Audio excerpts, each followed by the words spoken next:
So like the album's like a love album basically. It kind of deals with relationships, like relationships starting, relationships ending, like relationships we have with other people or people as a mass, you know, or social situations and kind of stuff like that, and social commentary. There's some songs on there that are just full on gushing about how happy I am to be in love, and there's other songs where it's just, you know, completely just the darkest points of relationships I've been in and stuff like that. And obviously like ammo is like Portuguese for I love, and obviously like the ammunition part, and then like in European Portuguese it means master, so there are all these like little double and triple meanings that came into like, it sounds happy but like at the same time there's all these like little hidden meanings for me that make it like a little bit more complex than that.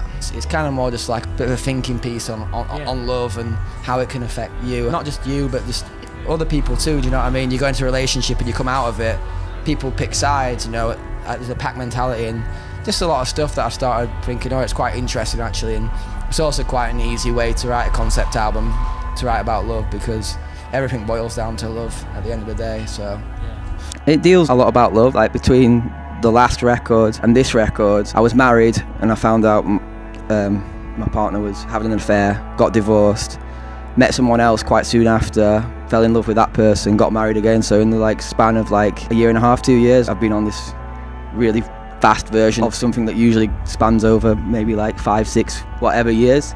So it's been like almost like a front seat of like just seeing how crazy and powerful something like love can be, like going through all the emotions so quick. You're gonna spend the rest of your life with someone, or in your head the next day you never want to see that person ever again. It's just crazy how powerful it can be, but how violently it can change and stuff like that. And I didn't want to seem like I were dwelling on a situation where I'm happy, I'm glad it happened. To sing about it almost felt like it was something I was still upset about, but that really wasn't it, you know. Like it was really more just like drawing from things that happened, because I found myself trying to write about other things and it just didn't feel real or interesting or like I had much to say. But this journey that I'd been on, it was just quite interesting, like whoa, everything changes in the blink of an eye, and it affects so much parts of your life that it was just thriving with topics to talk about and sing about. So it's quite a easy concept to write about for an album. Obviously when something like that happens to you, like you get a lot of baggage and you get a lot of scars and stuff that it's nothing to do with it. It doesn't mean that you still have feelings for that person or you're angry at them. I'm not. Like I've completely made my peace with them, and there's always two sides to a story as well. It's not clear cut, but at the same time there's things that it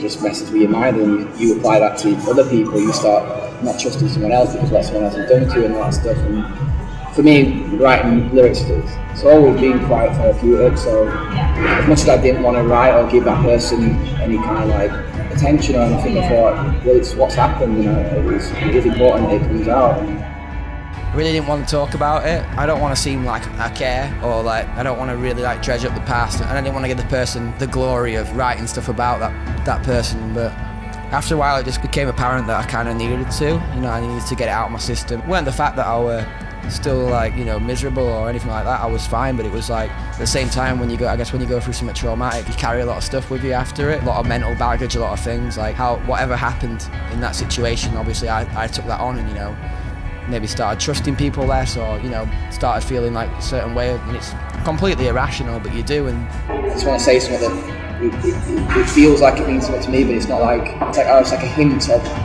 a feeling rather than it being like it just. I've always said it as well, like writing lyrics and making music is the most therapeutic thing. I'm really lucky in that sense, because it's the best way to get stuff out, be able to like write about it and then sing it on stage is the best way. I've been to rehab and I've been to therapy and all that stuff, and as good as it is, there's nothing like being able to. I mean, they tell you one good thing to do, like what's therapeutic, is like writing out a letter. Even if you don't post it or give it to anyone, you write it out and get it out. Yeah. But the fact that I get to write it out, make a song, and have like 10,000 people screaming it back at me, it's really good. But it's hard to. A lot of people's answer is like, what's the point of writing a letter that no one's going to read? But the thing is, I get to write that letter and people do read it and people sing it and people connect to it. Sometimes it can feel like crushingly depressing, like why do I bother, what is the point? Or sometimes it can feel so freeing in the respect that like nothing, the point is there's no point or whatever, you know what I mean? And it's quite like, sometimes we worry about stuff too much, or sometimes life gets so like overpowering, and you think it doesn't actually matter. Nothing really matters. So it's just a topic that I always like to sing about. The way writing works as well is because you have so many ideas at first, and some don't land, but by the end you go back and revisit things at work. So it gets sometimes a lot less painful at the end. And like I said, we wrote that one in a day, and that wasn't just because we wanted to write it. It came from all this other stuff that we'd done. So yeah, it's quite painful sometimes, but it's also then when you actually do nail it or get something that you're stoked on, it's such a good feeling that it makes it kind of worth it. We were kind of scared, like, what are we going to show people first? Like, we're really proud of everything we've done, but we're like, how are we not going to like completely alienate everyone when we show them this record? And we ended up writing this song. We were like, yeah, that feels right. Do you know what I mean? It's just different enough. You know, it's not safe, but it's just like it's a bit of what you know and love about us, and it pushes it out there to like say it's going to be different, but it's not that it's not representative. We couldn't think of which one we would release first. Like, none of them felt right as like the first thing people heard back from us, and we kind of like set out to create a song like that, and Mantra were kind of born out of that. We kind of wanted to bridge the gap between what we did on the last album and what this record's going to do. I mean, that's kind of what Mantra was about to start with, is like the idea of like a relationship being like starting a cult, because you have to hand over basically your trust and your faith and everything to this one person. It's such a powerful thing that people literally will take such a mad leap of faith into the unknown. You got to kind of give yourself over to a person and trust them and love them unconditionally, and basically whatever they say goes. And you know, even if you start being a suspect, you kind of have this blind faith towards them until